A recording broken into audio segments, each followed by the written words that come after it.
जय हिंद मेरे दोस्तों, आप सभी का स्वागत है। अगर आप लोग भी आरआरबी एनटीपीसी 12th लेवल की तैयारी कर रहे हो तो ये वीडियो बिल्कुल आप लोगों के लिए है। आज हम दोस्तों इंपॉर्टेंट क्वेश्चन देखने वाले हैं जो एनटीपीसी 12th लेवल में अक्सर पूछे जाते हैं मेरे भाई। ठीक है, आप सभी को पता है 100 क्वेश्चन पूछेंगे 100 नंबर के मेरे भाई। ठीक है, तो दोस्तों आपको ये अगर 100 नंबर सुनिश्चित करने हैं तो ये सीरीज आपको फॉलो करनी पड़ेगी एग्जाम तक। एग्जाम डेट दोस्तों आपके अप्रैल के लास्ट वीक में पूरे पूरे चांसेस हैं एग्जाम के। ठीक है, तो पहला क्वेश्चन आपके स्क्रीन पर आ चुका है। गुप्त काल के दौरान चीन के किस यात्री ने भारत का भ्रमण किया था? ये वो क्वेश्चन है जो बार बार पूछा जाता है। आज इस वीडियो में दोस्तों मैं रेलवे के लेटेस्ट क्वेश्चन भी कराऊंगा प्लस प्रीवियस ईयर क्वेश्चन भी कराऊंगा आपको एनटीपीसी के। फिलहाल आप लोग अगर आप फाहियान टिक कर रहे हो तो बिल्कुल सही टिक कर रहे हो। चलिए बढ़ते हैं अगले प्रश्न की तरफ।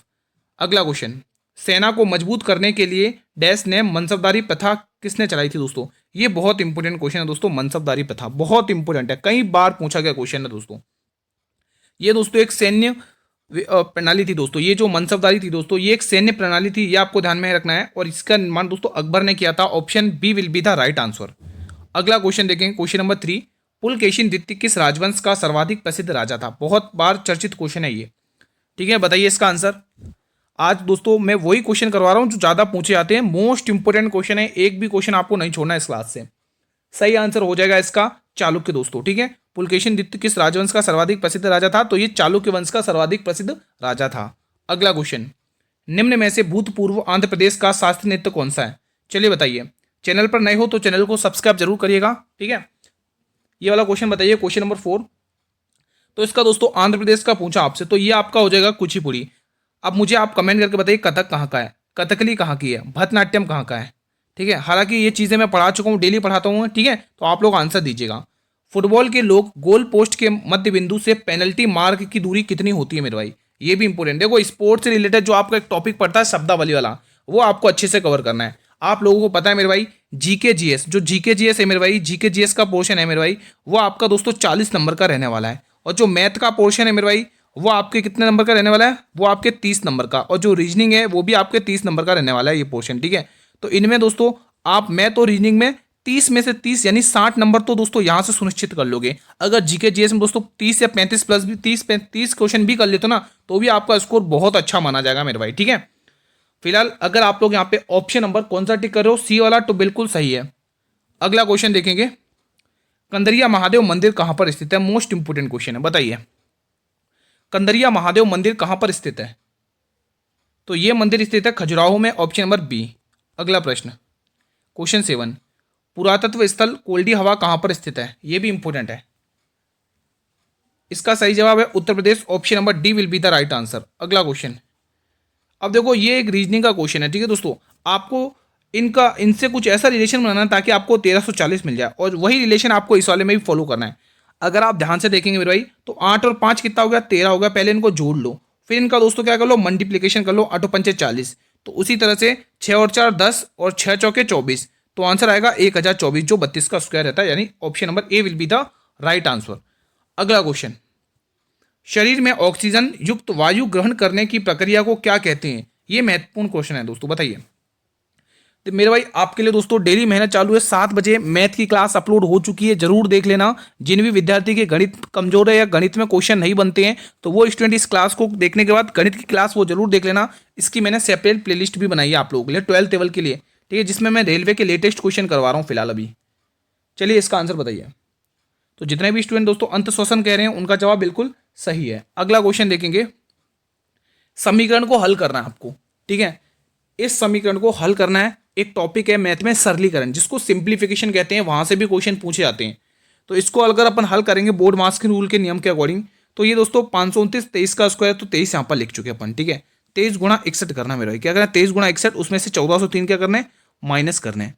अगर आप ध्यान से देखेंगे दोस्तों 23 एकम 23 का 3, 23 पंचे 115, 115, 23 छक्के 138, तो 13। यहाँ पे अगर देखेंगे तो मुझे लग रहा है ये पूरा पूरा जाएगा 1403 में से, ये पूरा पूरा जाएगा 1403 होके। ठीक है, तो आंसर आएगा आपके हाथ में 0, option number B will be the right answer. ठीक है, अगला क्वेश्चन देखेंगे, क्वेश्चन नंबर 11 बताइएगा आप लोग। द वाइट टाइगर उपन्यास के लेखक निम्न में से कौन है? बताएंगे स्टूडेंट्स, सभी स्टूडेंट्स। इसका सही जवाब अरविंद अडिगा हो जाएगा, ऑप्शन नंबर डी। अगला प्रश्न, भारतीय संविधान में मौलिक अधिकार किस संविधान में से अंगीकृत किए गए? बहुत ही इंपॉर्टेंट है, मौलिक अधिकार, फंडामेंटल राइट। चलिए बताइए। और संविधान के भाग 3 में है दोस्तों, ये संविधान के भाग 3 में है मेरे भाई, संविधान के भाग 3 में। और इसको हमने यूएस से कहा गया, संयुक्त राज्य America, option number D will be the right answer. Australia के संविधान से संवर्ती सूची, आयरलैंड के संविधान से डीपीएसपी यानी कि राज्य के नीति निदेशक तत्व, है ना। क्वेश्चन नंबर 13, लक्षद्वीप के अधिकांश लोगों के द्वारा बोली जाने वाली भाषा कौन सी है? चलिए बताइए। देखो आज ये क्लास आपको सिलेक्शन वाली हो सकती है क्योंकि ये सारे मोस्ट इंपोर्टेंट क्वेश्चन है, ठीक है। तो सारे क्वेश्चन आपको अटेम्प्ट करने हैं इस क्लास के। चलिए ये क्वेश्चन बताइए, लक्षद्वीप के अधिकांश लोग किस प्रकार की बोली बोलते हैं मेरे भाई, किस प्रकार की भाषा प्रचलित है लक्षद्वीप के अधिकांश क्षेत्र में? तो आप कहोगे वहां पर मलयालम बोली जाती है, ऑप्शन नंबर डी। अगला क्वेश्चन, 77वें गणतंत्र दिवस 2026 की थीम क्या थी मेरे भाई? बेहतरीन क्वेश्चन है। इसका सही जवाब आ जाएगा वंदे मातरम के 150 वर्ष, यानी वंदे मातरम के 150 वर्ष। अगला क्वेश्चन, गणतंत्र दिवस 2026 के अवसर पर कितने सशस्त्र बलों के कर्मियों के लिए वीरता पुरस्कारों को मंजूरी दी गई? कितनी बार करवाया है क्वेश्चन? प्लीज मुझे कमेंट बॉक्स में दीजिएगा। आज मैं 1-2 क्वेश्चन आपको होमवर्क में पूछने वाला हूं दोस्तों, आप लोग इसका आंसर कमेंट बॉक्स में जरूर दीजिएगा, ठीक है। ये वाला क्वेश्चन बताएंगे, आप पेशेंस बनाए रखना और थोड़ा सा ध्यान से सॉल्व करेंगे। 3 हिस्सेदार हैं ए, बी और सी, 10,000, 12,000 और 15,000 रुपए की राशियों का अनुपात करते 5, एक 5 महीने के लिए, दूसरा 6 महीने के लिए और तीसरा 9 महीने के लिए। यदि लाभ में ए का हिस्सा इतना है तो आपसे कुल हिस्सा मतलब कुल लाभ का हिस्सा पूछा है। अभी मैंने देखो जो इसके लिए दोस्तों आपको 7 बजे वाली क्लास अटेंड करनी पड़ेगी क्योंकि 7 बजे वाली क्लास में अच्छे से डीपली अच्छे से समझाया जाता है, ठीक है। फिलहाल दोस्तों हम यहाँ पर भी पूरी कोशिश करेंगे समझने की। आपको मैंने एक कंसेप्ट पढ़ाया है, जब हम दोस्तों पूंजी को समय से गुणा करवाते हैं तो हमारे पास किसका अनुपात निकलता है? लाभ का अनुपात निकलता है। मतलब कि जब हम कैपिटल को टाइम से मल्टीप्लाई करते हैं तो हमारे पास किसका रेशियो आता है मेरे भाई? प्रॉफिट का रेशियो आता है। तो वही आपको यहां पर करना है। यहां पर है ए, यहां पर है मेरे भाई बी और यहां पर है सी। ए ने लगाए मेरे भाई 10,000 रुपए, ए ने लगाए 10,000 रुपए, ठीक है। और बी ने लगाए मेरे भाई 12,000 रुपए, बी ने कितने रुपए लगाए? 12,000 रुपए, ठीक है। और सी ने लगाए मेरे भाई 15,000। यहां तक तो पूरी गणित क्लियर है। तो आप ये कहोगे गुरु 3 जीरो से ये 3 जीरो यहाँ से हट जाएंगे, ठीक है।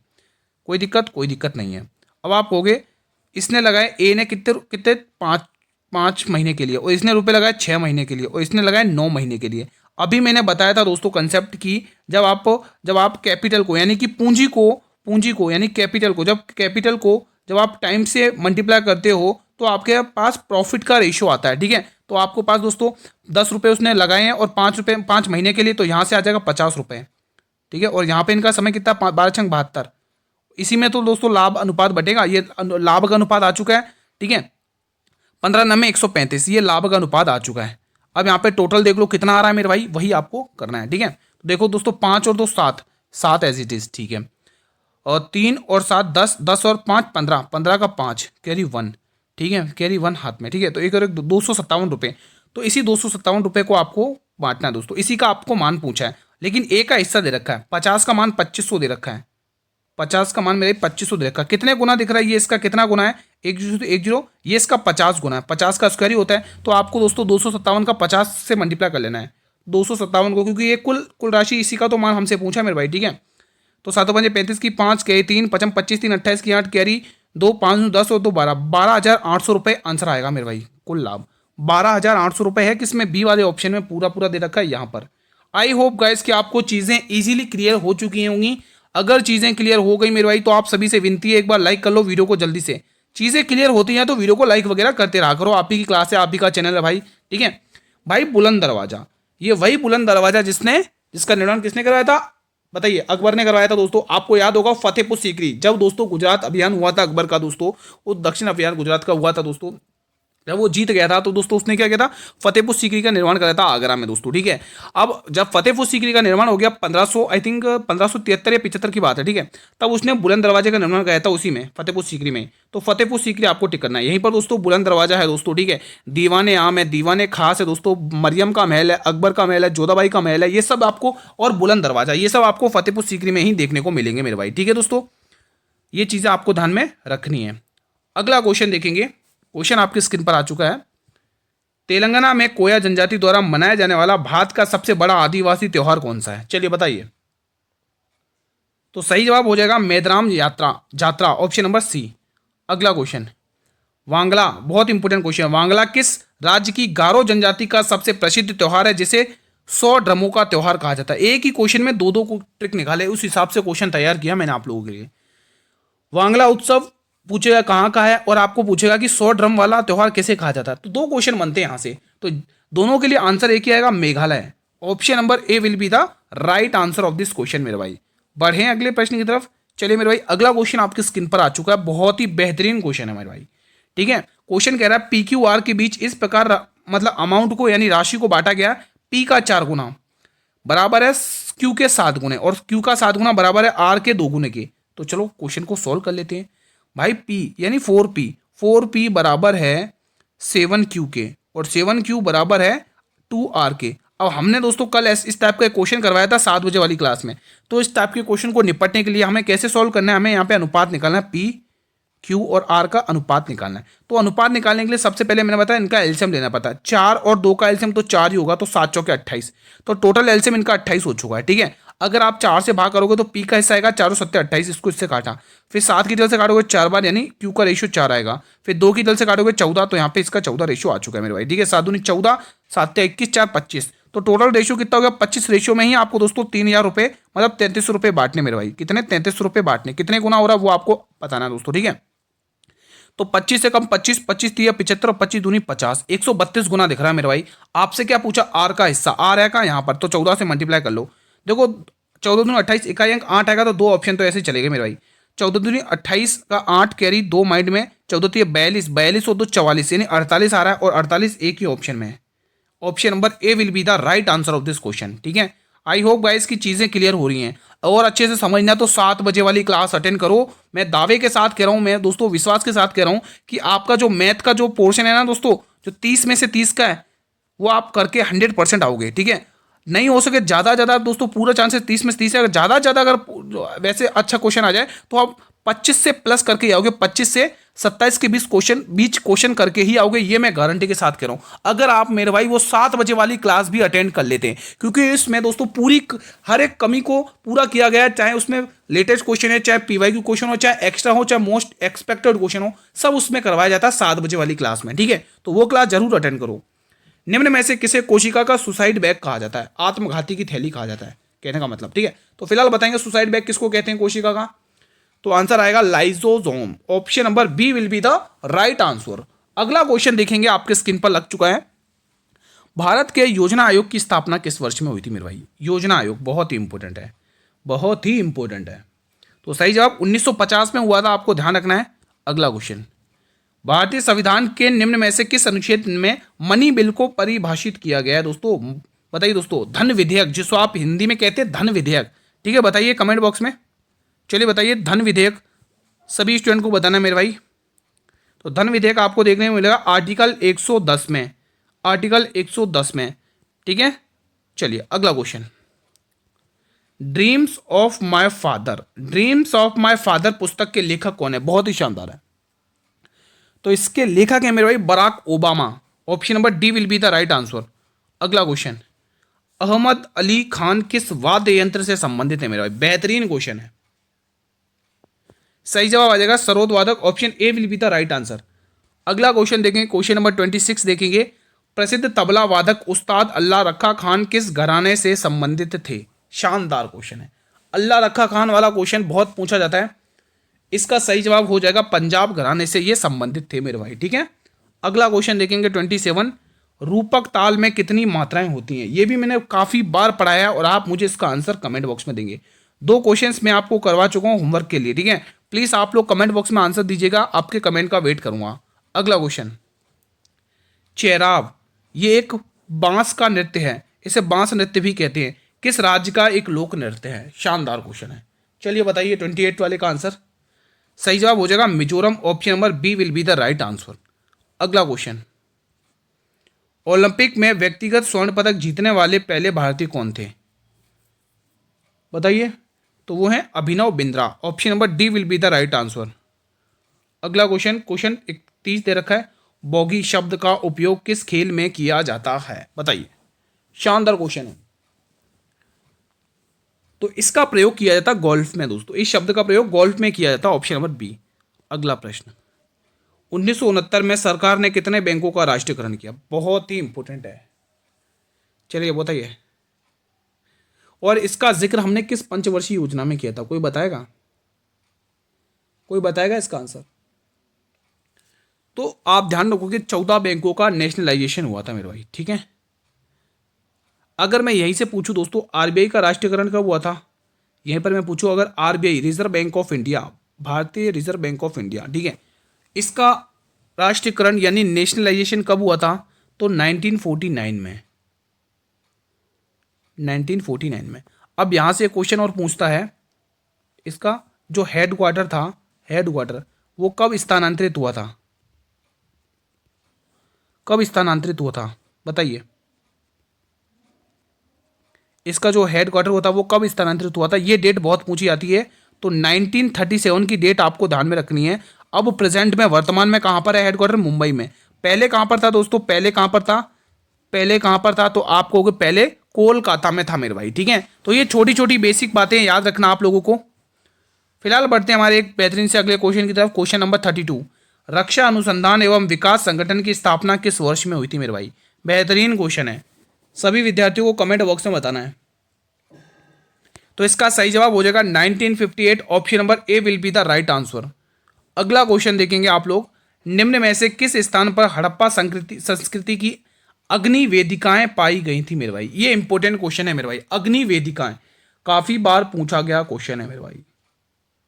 चलिए बताइए दोस्तों, ये जो मांडा स्थल है दोस्तों, जम्मू और कश्मीर में है दोस्तों, याद रखना एग्जाम में पूछा जाता है, ठीक है। धोलावीरा दोस्तों, और ये धोलावीरा आपको गुजरात में देखने को मिलेगा, गुजरात में, गुजरात में देखने को मिलेगा ये, ठीक है। और इसकी खोज, और हाँ, और एक और इंपॉर्टेंट बात, ये 3 टीलों में विभाजित है, 3 टीलों में, 3 टीलों में विभाजित। इसको यूनेस्को की सूची में कब शामिल किया बताइए? धोलावीरा को यूनेस्को की सूची में कब शामिल किया, कोई बता सकता है? फिलहाल आप लोग यहाँ पे लोथल टिक कर रहे हो, तो बिल्कुल सही टिक कर रहे हो, ऑप्शन नंबर सी, ठीक है दोस्तों। इसको दोस्तों हड़प्पा सभ्यता का बंदरगाह भी कहा जाता है, बंदरगाह भी। इसको दोस्तों पहले लिख लो, ये कहाँ पर है? गुजरात में, एग्जाम में पूछता है।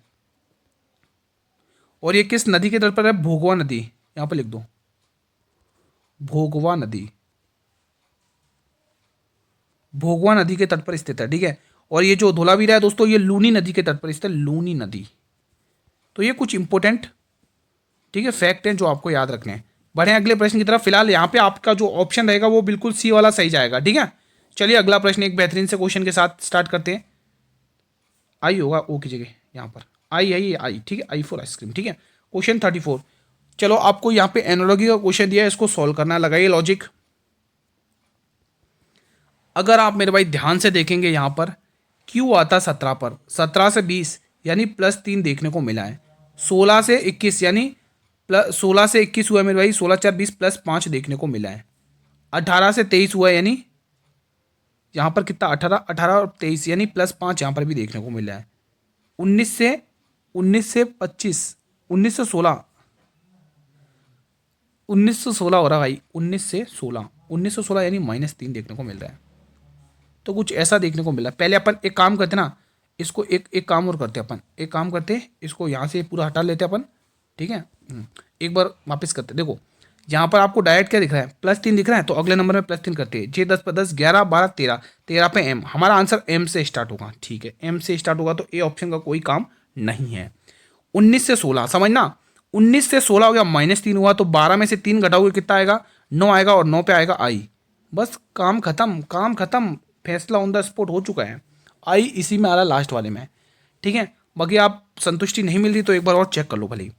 18 23 +5, 11 और 5 कितना हुआ? 11 5 16, 16 पे पी आता है, देखो ये देखो पी दे रखा है, 16 पे 16 और यू, मतलब 5 प्लस हुआ है, तो 9 और 5 कितना होता है? 14 होता है, 14 पे एन आता है, ये आ चुका है। अब बताओ, अब तो आंसर आ चुका है, अब तो कोई दिक्कत की बात नहीं है, ठीक है। तो यहाँ पर डी ऑप्शन को आपको टिक कर लेना है। चलिए क्लास का अंतिम प्रश्न बेहतरीन तरीके से देख लेते हैं। क्वेश्चन 35 क्या कह रहा है? साधारण ब्याज पर एक निश्चित धनराशि 2 सालों में 1250 रुपए हो जाती है और 4 सालों में 2000 रुपए हो जाती है, तो वार्षिक ब्याज की दर ज्ञात कीजिए। मेरे भाई ये जो कह रहा है ना हो जाती है, तो इसका मतलब होता है मिश्र धन दे रखा है, ये हमें क्या दे रखा है मेरे भाई? अमाउंट दे रखा है, ठीक है, जिसको आप इंग्लिश में अमाउंट कहते हो। अब आप ये कहोगे गुरु ये जो धनराशि थी वो 4 सालों में 2,000 रुपए हो रही है। कितनी? 4 सालों में 2,000 रुपए हो रही है, ठीक है। और 2 सालों में कितनी हो रही थी? 2 सालों में ये धनराशि हो रही थी 1,250 रुपए। कितनी हो रही थी? 1,250 रुपए। तो यहां से आप अंतर देख लोगे मेरे भाई, कितना अंतर हो रहा है। देखो 2,000 में से पहले आप 1,200 घटाओ, 800 रुपये, 800 रुपये में से 50 और घटा लो, 750 रुपये। तो आप ये कहोगे कि गुरुजी 2 साल का, यहाँ पे भी माइनस करो, 2 साल का ब्याज कितना है मेरे भाई? 750 रुपये। ये 2 साल का ब्याज है, लेकिन हम पढ़ रहे सालाना ब्याज, साधारण ब्याज। तो 1 साल का ब्याज हमें पता चल जाएगा कितना हो जाएगा। यहाँ से आधा कर लो इसका, कितना होगा? आधा कर लो, 2 तिया 6, 2 सत्ते 14 और 2 पंचे 10। तो 1 साल का ब्याज हमें पता चल चुका है गुरुजी 375 रुपये है, और 2 साल का है 750 रुपये।